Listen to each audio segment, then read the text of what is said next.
네, 할렐루야. 네, 오늘도 주님의 이름으로 축복합니다. 오늘 우리 시편 29편 말씀을 대하는데요. 여러분이 말씀을 보시면서 다윗이 어떤 상황에서 이 시를 지었는지 느껴지십니까? 네, 무언가 큰 일이 벌어지고 있는 것처럼 보이죠.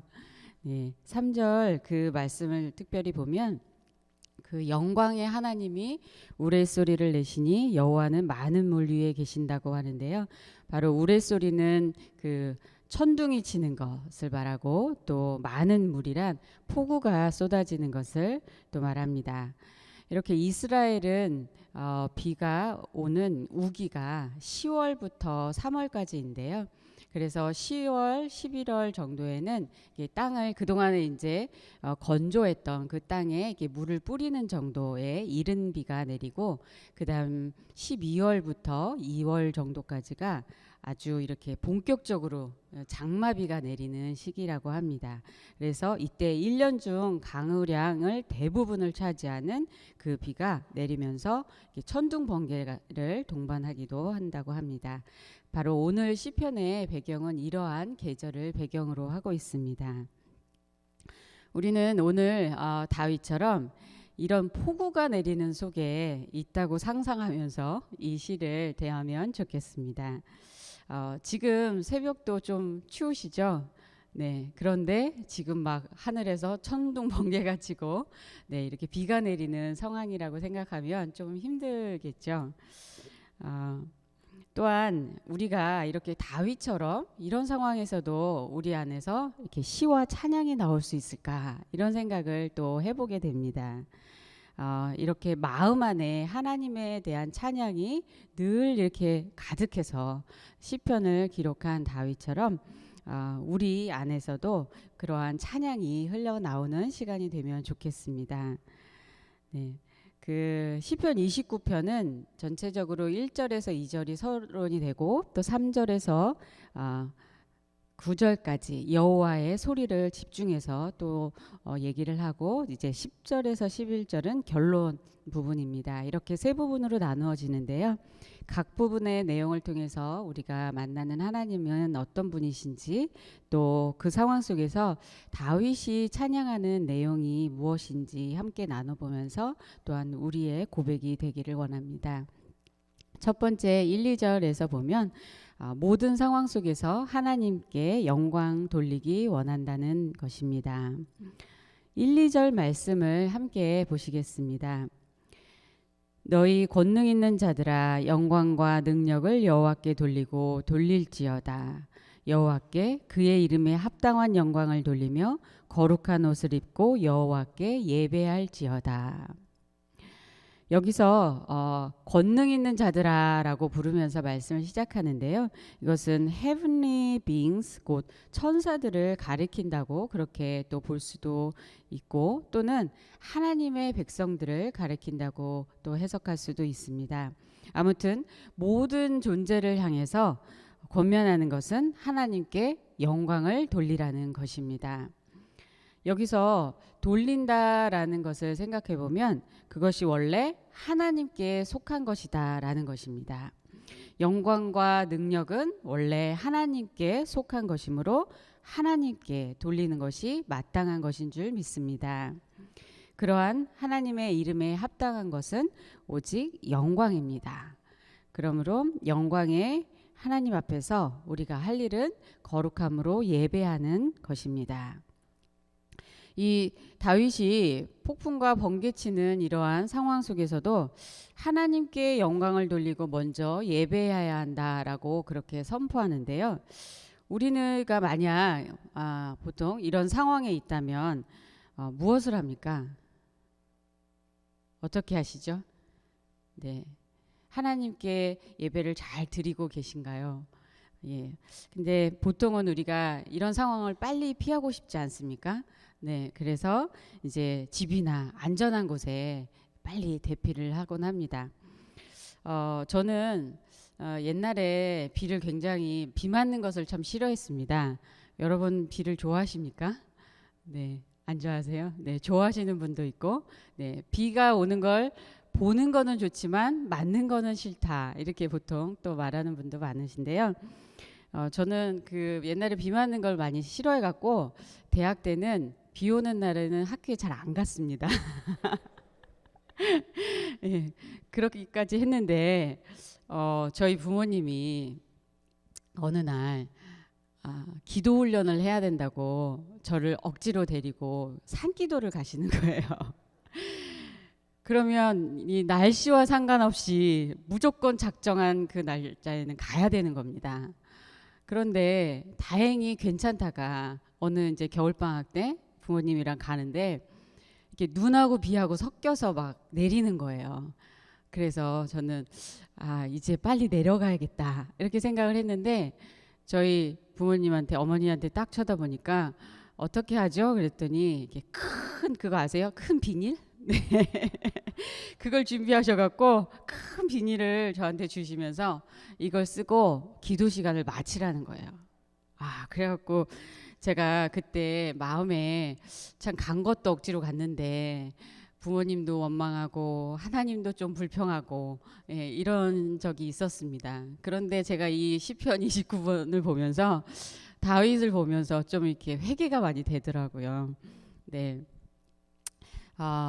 그리고 중요한 것은 진짜 다윗처럼 내 마음 안에서 기도를 하고 있긴 하지만 이렇게 몸은 순종하지만 이 마음 안에서 정말 하나님을 간구하고 바라고 이렇게 찬양하는 그런 마음이 있지 않았던 것, 네, 그것이 생각났는데요.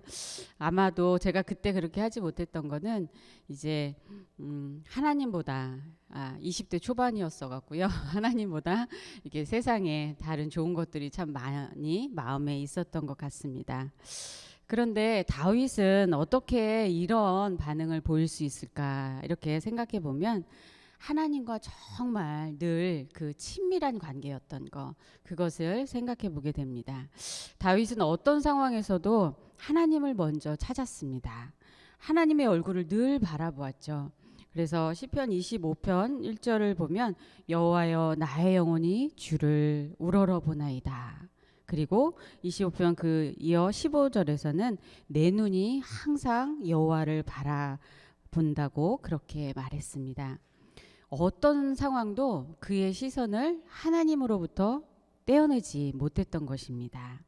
오히려 그는 어려운 상황일 때 자신을 지키시는 그 하나님께로 피해서 그의 초막에 그의 장막 아래 그렇게 거하였습니다. 그렇게 하나님의 함께 하심을 경험하면서 어디서든 하나님을 늘 예배한 거죠. 늘 마음을 다하여서 하나님을 경외하고 하나님을 사랑했던 그런 다윗의 모습을 보게 됩니다. 우리는 이런 다윗을 보면서 우리도 늘 하나님께 합당한 것을 참 돌려드리고 있는지, 하나님께 영광을 돌리는지 생각해 보게 됩니다. 먼저 하나님의 영광이 우리의 삶과 어떤 관계가 있는지 생각해 보면 좋을 것 같습니다.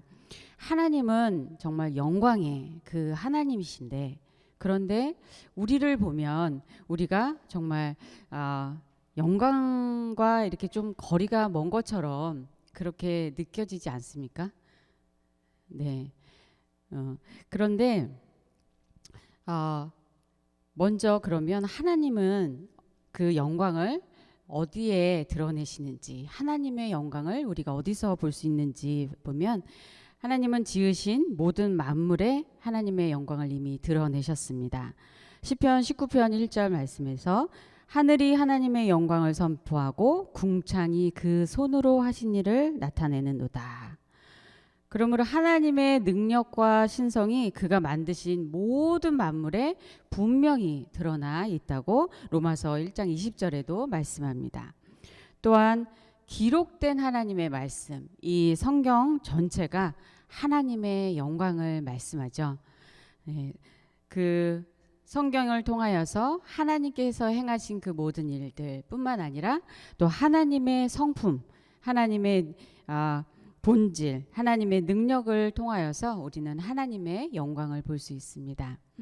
그런데 우리가 이 하나님의 영광을 보고 깨달을 수 있는 것은 바로 예수 그리스도를 통하여서 볼 수 있는 것입니다.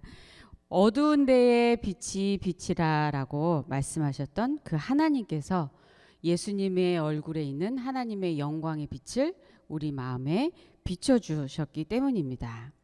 예수 그리스도께서는 바로 십자가의 영광, 부활의 영광을 우리에게 보여주셨습니다. 우리는 예수 그리스도 안에 이미 거하기 때문에 그 예수 그리스도와 함께 그 영광을 경험하는 은혜를 받았습니다. 또한 예수 그리스도를 영접하고 바로 거룩한 영, 그 영광스러운 하나님의 영이신 성령님이 우리 안에 거하심으로 우리는 하나님의 영광을 경험하는 은혜를 또한 받았습니다. 예수 그리스도로 말미암아서 우리는 이렇게 하나님의 영광을 우리가 매일 살면서도 그렇게 경험하는 놀라운 관계, 그런 속으로 초대를 받은 거죠. 그래서 모든 관계들 속에서 가장 영광스러운 그 관계 안에 우리는 거하는 것입니다. 여러분과 저는 이러한 가장 영광스러운 분과 관계를 맺고 있는 놀라운 축복을 이미 받았습니다. 이 관계 속에서 우리가 하나님의 영광을 바라보면 바라볼수록 우리의 마음은 변화가 됩니다. 우리 영혼은 정말 하나님을 기뻐하게 되는 것입니다. 하나님만으로 참으로 만족하게 되는 것을 경험하게 됩니다. 세상에 어떤 좋은 것과 정말 비교할 수 없는 것을 우리는 깨닫게 되는 것이죠. 다윗은 시편 16편 11절에서 그래서 주의 앞에는 충만한 기쁨이 있고 주의 오른쪽에는 영원한 즐거움이 있다라고 고백을 했습니다. 하나님은 우리를 만드실 때 하나님의 영광스러운 그 형상 그대로 만드셨고 바로 하나님의 영광을 위해서 창조하셨다고 이사야 43장에서 말씀하셨습니다. 그러므로 하나님과 그 친밀한 관계 속에서 하나님의 영광을 보고 또 그분의 영광을 기뻐하며 사는 삶을 살기를 우리 모두 소원합니다. 조나단 에드워드는 하나님은 우리가 그분의 영광을 볼 때뿐 아니라 그분의 영광 안에서 기뻐할 때 영광을 받으신다라고 말했습니다.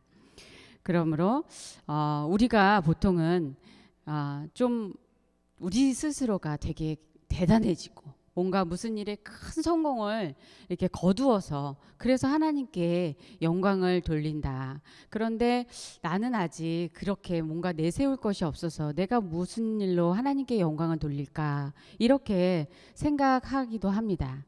그런데 오늘 말씀을 보면 그게 아니라는 거죠. 다윗처럼 도망하는 신세가 되어서 동굴에 거하든지 들판에 거하든지 폭풍우 가운데 서 있든지 거기서 하나님을 찬양하고 감사하고 예배하는 것이 바로 하나님께 영광 돌리는 것이라는 것입니다.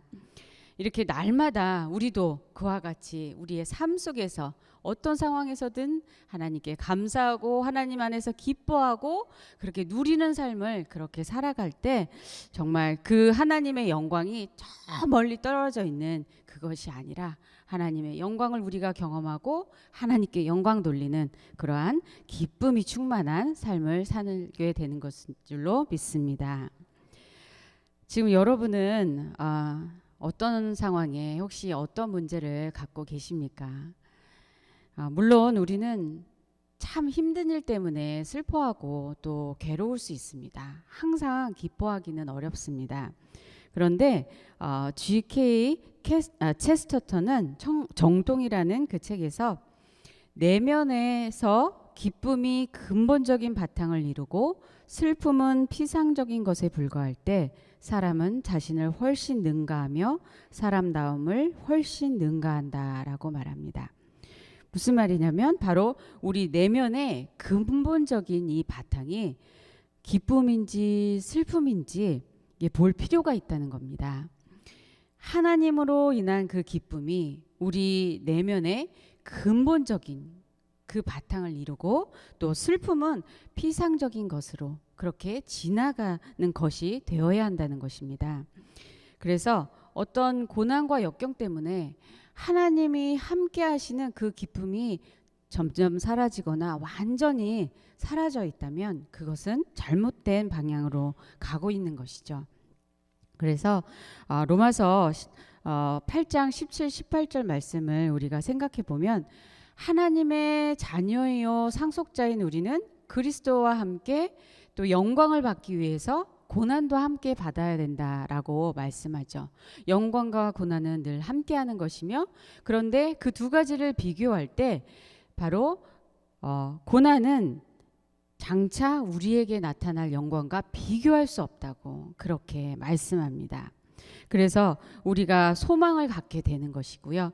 이 소망 안에서 흔들리지 않기 위해서는 하나님과의 그 친밀한 관계가 먼저 늘 회복이 되어야 하는 것입니다. 만약 슬픔과 낙심이 더 크게 우리의 마음을 차지하고 있다면 하나님과의 그 관계 속에서 기쁨의 회복이 이루어지시기를 소원합니다. 또한 우리 상황에 따라서 좌우되지 않고 다윗처럼 하나님께 합당한 그 감사와 영광을 돌리며 사는 저와 우리 모두가 되기를 소원하고 축복합니다. 두 번째, 3절에서부터 9절까지를 보면 여호와의 소리라는 말이 7번 반복하여 나오는데요. 이곳에서 우리는 모든 상황 속에서 하나님의 음성을 듣기를 원합니다. 다윗은 폭우와 천둥 번개를 보면서 이것은 그냥 지나가는 자연현상이나 자연재해로 보지 않았습니다. 오히려 여기서 하나님의 음성을 듣고 하나님을 깊이 만납니다. 이것이 그런데 처음부터 잘 되었을까요? 보통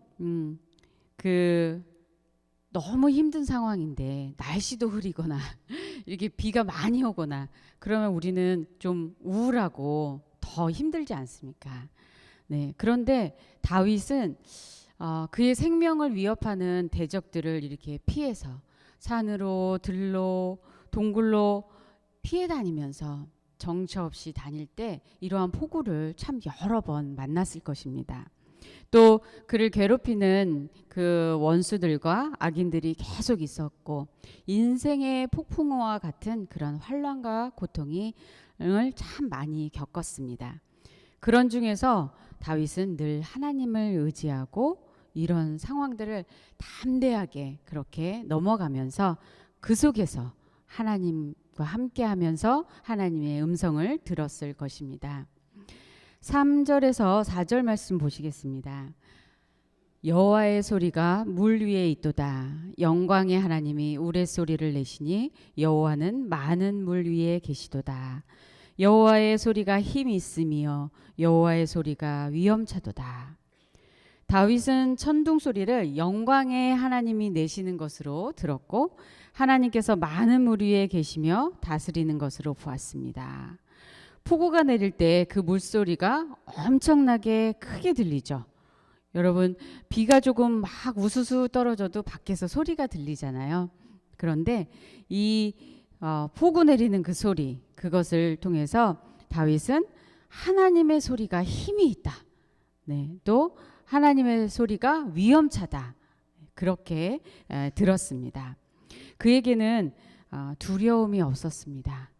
하나님께서 함께 하시면 부족함도 없지만 두려움도 없는 것입니다. 이어서 5절 6절 말씀에는 여호와의 소리가 백향목을 꺾으시며 여호와께서 레바논 백향목을 꺾어 부수시도다. 그 나무를 송아지같이 뛰게 하시며 레바논과 시련으로 들송아지같이 뛰게 하시도다. 폭우가 내리면서 이렇게 바람이 함께 세차게 불면 나무들이 꺾어집니다. 아주 큰 나무들도 우리도 비바람에 종종 넘어진 것을 보게 되는데요.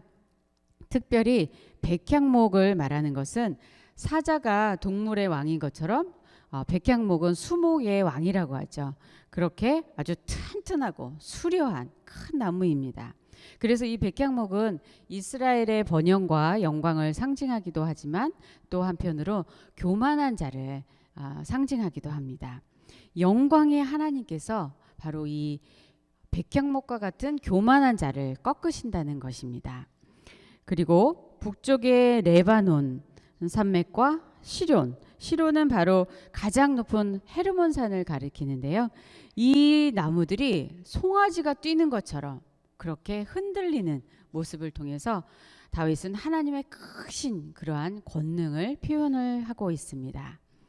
또 7절 말씀을 보시면 여호와의 소리가 화염을 가르시도다. 네, 이 말씀은 그 천둥 소리와 함께 강렬한 그 번개가 그렇게 치는 모습을 표현합니다. 소리와 함께 놀라운 이 시각적인 이미지로서도 하나님께서 자연을 다스리시는 그 능력을 표현하고 있습니다. 다음 8절 말씀은 여호와의 소리가 광야를 진동하시며 여호와께서 가데스 광야를 진동시키시도다. 이제 청각적인 또 시각적인 것에 이어서 하나님의 소리가 이렇게 땅을 흔드는 그런 진동으로까지 그렇게 느껴지는 놀라운 경험을 표현합니다. 그런데 여기서 가데스 광야를 말하는데요. 이 가데스 광야는 팔레스틴의 최남쪽에 있죠. 그런데 아까 6절에서는 팔레스틴의 최북쪽에 있는 레바논 산맥을 말했습니다. 바로 이 북쪽에서 남쪽까지 이 모든 팔레스티안 전역, 그 지역을 가리키는 것이고요. 하나님께서 그 폭풍우를 통해서 그렇게 넓은 모든 전역 또 전 세계를 하나님께서 위험찬 그런 권능의 소리로 말씀하시고 다스린다는 것을 표현하는 것입니다. 9절 말씀을 이어서 보면 여호와의 소리가 암사슴을 낙태하게 하시고 살림을 말갛게 벗기시니 그의 성전에서 그의 모든 것들이 말하기를 영광이라 하도다. 암사슴을 낙태하게 하였다는 것은 또 새끼를 낳게 하였다라고 번역할 수도 있다고 합니다. 아무튼 하나님께서 천지 만물 생명을 주관하시는 분이라는 것을 말하는 겁니다. 또한 암사슴이 사는 그 살림이 폭풍으로 다 나뭇잎이 떨어지고 뽑혀서 남은 게 없는 그런 모습을 보는 것은 그것도 전부 하나님의 손에 있다는 것을 깨닫게 합니다. 오늘 다윗의 이 모든 표현을 통해서 하나님께서 그 소리만 내셔도 이 모든 일을 이루시는 그런 권능의 하나님이시라는 것을 여러분 정말 생생하게 그렇게 느껴지십니까? 네. 그러므로 이 모든 일을 보고 경험하는 속에서 그의 성전에서 그의 모든 것들이 하나님께 말할 수 있는 것은 한 가지라는 겁니다. 9절 말씀처럼 영광입니다. 하나님의 영광인 것이죠. 여기서 그의 성전은 예루살렘 성전만을 말하는 것이 아니라 하나님이 다스리시는 온 땅과 만물을 말합니다. 우리가 하나님께 정말 돌려드릴 것은 시작도 영광이고 마지막도 영광인 줄 믿습니다. 이 장면을 보면서요, 전에 어떤 장로님의 간증을 들었던 것이 생각이 났습니다. 한번 나눈 적이 있었는데요. 그 몇 년 전에 필리핀에 큰 태풍이 불어서 이 장로님께서 의료 선교팀을 이끌고 급하게 필리핀을 방문하셨습니다. 근데 도착해 보니까 그 태풍이 쓸고 간 그 지역이 완전히 폐허가 되어 있고 또 많은 사람들이 생명을 잃었습니다. 그런데 사람들의 생명을 보니까 얼굴을 보니까 이렇게 멍한 표정이라는 겁니다. 왜 그런지 큰 일을 겪은 것도 있지만 이렇게 가족이 다 같이 이렇게 꼭 붙잡고 있어도 바람이 너무 강해서 뭐 건물도 다 날아가고 부서지는데요. 그래서 그 중에 그 잃은 바람에 그렇게 잃은 가족 때문에 그 슬픔이 너무 가슴 깊이 있어서 이렇게 망연자실하게 있는 그런 모습을 보았다고 합니다. 또 그 부서진 것들, 바람에 날리는 것들 때문에 많은 사람들이 정말 다쳐서 그 치료를 하신 후에 이제 원래 그 지역에 있었던 교회를 찾아갔다고 하셨는데요. 그 교회 자리에 건물에 그냥 건물 딱 그 자리만 남아 있다는 겁니다. 그리고 철골도 이렇게 휘어져 있는. 예. 그런데 그곳에 이렇게 사람들이 한 명, 두 명씩 그곳을 찾아와서 함께 모였다고 합니다. 그리고 어느 순간 누가 시작했는지 모르지만 이제 하나님께 찬양 드리는 예배가 시작이 되었다고 합니다. 그 속에서 이렇게 모여서 하나님께 정말 이렇게 손을 들고 찬양을 하는데 장로님은 거기서 드린 그 예배가 평생 정말 잊혀지지 않는다고 그렇게 말씀을 나눠주셨는데요. 정말 하나님, 우리가 인생의 폭풍우, 실제적인 그런 폭풍우를 겪는 속에서 우리가 아무것도 남아있는 것이 없을 때, 그때도 우리는 정말 하나님을 향해서 손을 들고 그렇게 하나님을 향해 찬양할 수 있을까 생각해 보게 되는데요. 모든 자연과 만물을 다스리는 하나님 앞에서 우리도 정말 영광의 하나님이라고 언제든지 고백할 수 있으면 좋겠습니다. 우리 오늘 본 폭우처럼 우리 인생에도 폭풍이 칠 때가 있습니다. 그런데 그때 우리 하나님 앞에 나아가야 합니다. 하나님의 음성을 들어야 합니다. 이사야 55장 3절 말씀에 너희는 귀를 기울이고 내게로 나와 들으라. 그리하면 너희의 영혼이 살리라 라고 말씀합니다. 하나님을 들으며 살 때 우리의 영혼이 산다고 말씀합니다. 어렵고 힘든 상황을 겪을 때 우리는 낙심하고 주저앉게 됩니다. 그런데 우리가 살 길은 바로 하나님의 음성을 듣고 하나님의 말씀을 붙잡는 것인 줄로 믿습니다. 하나님은 큰 음성으로도 말씀하시고 또 아주 작은 세미한 음성으로도 말씀하시죠. 오늘도 하나님께서 여러 상황 속에서 말씀하실 때 우리 모두 하나님의 음성을 잘 듣고 또 그 권능의 하나님을 의지하여서 승리하는 우리 모두가 되기를 소원합니다. 마지막 세 번째 부분에서 볼 수 있는 것은 왕이신 하나님께서 우리에게 힘과 평강의 축복을 주신다는 것입니다. 10절 말씀 보시겠습니다. 여호와께서 홍수 때에 좌정하셨으며 여호와께서 영원하도록 왕으로 좌정하시도다. 여기서 말하는 홍수 때는 노아 시대의 홍수를 말합니다. 그러므로 다윗은 하나님께서 지금 폭풍을 통해서 말씀하시고 다스릴 뿐만 아니라 홍수로 그렇게 온 세상을 심판하셨던 왕이시라고 고백을 하는 것입니다. 그 하나님은 영원한 왕이십니다. 하나님이 좌정하셨다는 것은 보좌에 앉으셔서 그렇게 통치하고 계시다는 것입니다. 우리가 홍수 때문에 폭풍우 때문에 우리는 갈팡질팡할지 모르지만 하나님은 모든 상황 위에서 그분의 섭리 가운데 모든 것을 다스리고 계시는 줄 믿습니다. 그러므로 우리의 믿음이 성장하는 길은 하나님의 이 주권을 철저히 인정하는 것입니다. 그리고 그 하나님의 인도하심을 따라 순종하며 가는 것입니다. 그 시편 23편에 보면 목자는 양을 푸른 초장과 쉴만한 물가로 인도하지만 또 사망의 음침한 골짜기도 지나갑니다. 그렇죠? 왜 목자가 양을 인도할 때 푸른 초장에만 계속 머무르게 두지 않을까요? 이 양은 매우 습관적인 동물이라고 합니다. 그래서 한 이렇게 초지에 두면 풀을 뜯어 먹는데 계속 습관적으로 먹어서 이렇게 그 풀의 밑둥과 뿌리, 그것을 손상이 될 때까지 계속 바짝 그렇게 뜯어 먹는다고 합니다. 그래서 어느 정도 멈추고 이렇게 멈추는 게 아니어갖고 이 풀뿌리가 이렇게 다 파헤쳐지면 땅이 손상이 되죠. 네, 그래서 이 땅이 황폐해지게 되면서 이곳에 이제 그 온갖 기생충들이 땅을 파괴하게 되는데요. 그러면 그것이 다시 양떼 전체에게로 옮겨져 갖고 양떼가 기생충과 피부병에 감염이 돼서 이렇게 병들게 된다고 합니다. 또한 양을 이렇게 한 곳에 두면은 계속 같은 곳만 오간다고 합니다.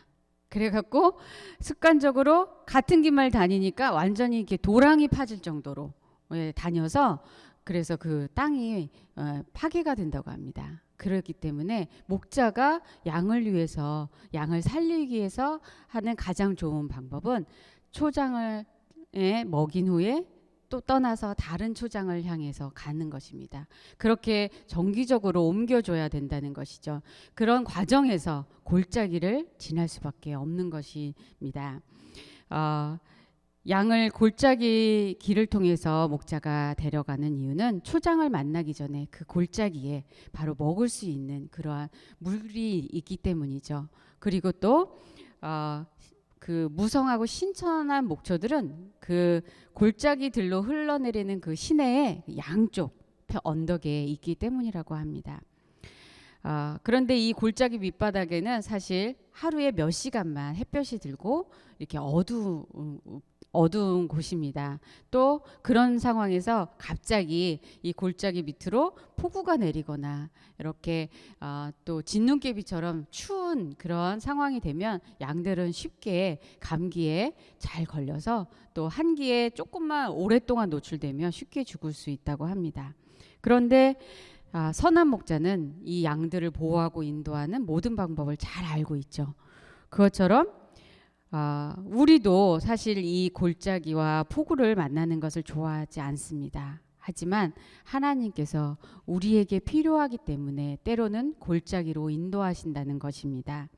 그럴 때 양들처럼 습관적으로 내가 원하는 것만을 고집하고 그 자리에 머무는 것이 아니라 하나님이 나를 위해서 이곳으로 인도하신다는 것을 믿고 순종하며 따라가는 것이 우리에게 필요하다는 것입니다. 그래서 정말 목자 되신 하나님께 우리의 인생길을 맡기는 것이 우리에게 필요합니다. 여러분, 저도 마찬가지고요. 우리의 인생길을 정말 하나님께 맡기셨습니까? 네, 그런 줄로 믿습니다. 살아가면서 우리는 힘들고 참 어려운 문제들을 만나게 됩니다. 그런데 그런 어려움들이 얼마나 많은지가 정말 중요한 게 아니라 그것을 이겨낼 힘이 우리에게 있느냐 하는 것입니다. 우리가 그 힘을 어디에서 공급받는지 하는 것이 중요합니다. 그래서 11절 말씀을 한번 보시겠습니다. 여호와께서 자기 백성에게 힘을 주심이여 여호와께서 자기 백성에게 평강의 복을 주시리로다. 하나님께서 자기 백성, 자기 양, 하나님의 양이 된 이 백성 우리에게 힘을 주신다고 그렇게 말씀합니다. 하나님께서 우리의 힘이시요 도움이시요 능력이 되시니 너무나 감사하죠. 여러분도 그러시겠지만 저도 힘들 때면 정말 하나님 저를 도와주세요. 힘 주세요. 제 힘으로는 할 수 없어요. 이렇게 우리 모두 엎드려 눈물로 기도하지 않습니까? 그러면 하나님께서 우리를 격려해 주시고 위로해 주시고 힘 주시는 것을 우리는 경험하는 그러한 축복을 누리고 있는 줄로 믿습니다. 그러면 우리 마음 안에서부터 이렇게 힘이 나고 기쁨이 다시 생기게 되는데요. 어제 말씀의 그 본문 28편 17절 말씀을 보면 다윗은 이렇게 고백합니다. 여호와는 나의 힘과 나의 방패이시니 내 마음이 그를 의지하여 도움을 얻었도다. 그러므로 내 마음이 크게 기뻐하며 내 노래로 그를 찬송하리로다. 이렇게 늘 마음으로 하나님을 계속 의지하는 것이죠. 마음의 중심에 하나님을 의지할 때 하나님께서 또한 평강도 주십니다. 그래서 11절의 마지막 구절에 여호와께서 자기 백성에게 평강의 복을 주신다고 말씀합니다. 평강은 이 고난 속에서도 경험하는 하나님의 정말 큰 놀라운 그러한 축복입니다. 처칠은 이런 말을 하였습니다. 밖에서는 전쟁의 폭풍이 불어대고 땅들이 그 질풍의 분노로 몰아침을 당할 수도 있지만 우리의 마음속에는 평화가 있다. 이사야 26장 3절 말씀에서도 주께서 심지가 견고한 자를 평강하고 평강하도록 지키시리니 이는 그가 주를 신뢰함이니이다. 하나님을 온전히 신뢰하는 그 마음 가운데 하나님께서 우리를 평강으로 지켜주실 줄 믿습니다. 신뢰하는 것은 맡기는 것입니다. 우리의 심지, 이 마음의 중심을 하나님께 온전히 드리고, 그리고 우리의 힘으로 할 수 없는 것들을 하나님께서 하실 수 있으니 기도하며 맡기는 것입니다. 맡기는 만큼 우리 마음은 평안을 경험하게 됩니다. 이렇게 주님이 주시는 평강이, 축복이 우리 모두에게 충만하게 임하기를 소원합니다. 말씀을 정리합니다. 오늘 시편 29편은 폭풍우와 천둥 번개 속에서 하나님께 올려드린 찬양시입니다. 그처럼 우리의 삶 가운데도 생각지 않은 문제들이 우리 마음과 생각을 뒤흔들 그러할 때더라도 우리는 다윗처럼 하나님께 늘 영광 돌리기 원합니다. 또한 그 상황 속에서 하나님의 음성을 잘 듣고 그 모든 상황을 아시고 인도하시는 그 하나님의 뜻에 순종하며 나아가기 원합니다. 또 그 가운데 하나님께로부터 힘을 받아서 어려움을 극복하고 계속해서 잘 이겨나가기를 또한 소원합니다. 그리고 마지막으로 모든 폭풍우 같은 문제 속에서도 하나님의 평강이 우리 마음에 충만하여서 고요하며 온전한 그 평강을 누리며 살아가는 우리 모두가 되기를 소원합니다. 이 평강의 기쁨이 충만한 오늘 하루가 되시기를 축복합니다. 기도하겠습니다. 좋으신 하나님 아버지, 우리 삶 가운데 여러 문제들이 있어서 늘 하나님께 그것을 먼저 구하고 바래왔습니다. 그러나 오늘 무엇보다도 영광 받으시기에 합당하신 하나님께 모든 영광과 감사를 올려드리기를 원합니다. 하나님을 가장 기뻐하며 하나님 안에서 기뻐하고 감사하며 살아가는 우리 모두가 되어서 하나님께 영광 돌리는 삶을 살게 하여 주시옵소서. 또한 하나님이 허락하신 모든 상황 속에서 하나님의 음성을 듣게 하시고 우리의 뜻을 내려놓고 하나님의 뜻에 순종하며 나아가게 하여 주시옵소서. 정말 지금 폭풍우를 경험하는 성도님들 하나님께서 모두 기억하여 주시고 함께 하시며 도와주시옵소서. 또한 정말 폭풍우가 불고 있는 한국 땅을 하나님 긍휼히 여기시고 다스려 주시옵소서. 오늘도 주님께서 주시는 힘으로 맡기신 일들을 잘 감당하게 하시고 평강의 축복을 누리는 하루 되도록 인도하여 주시옵소서. 감사하며 예수님의 이름으로 기도합니다. 아멘.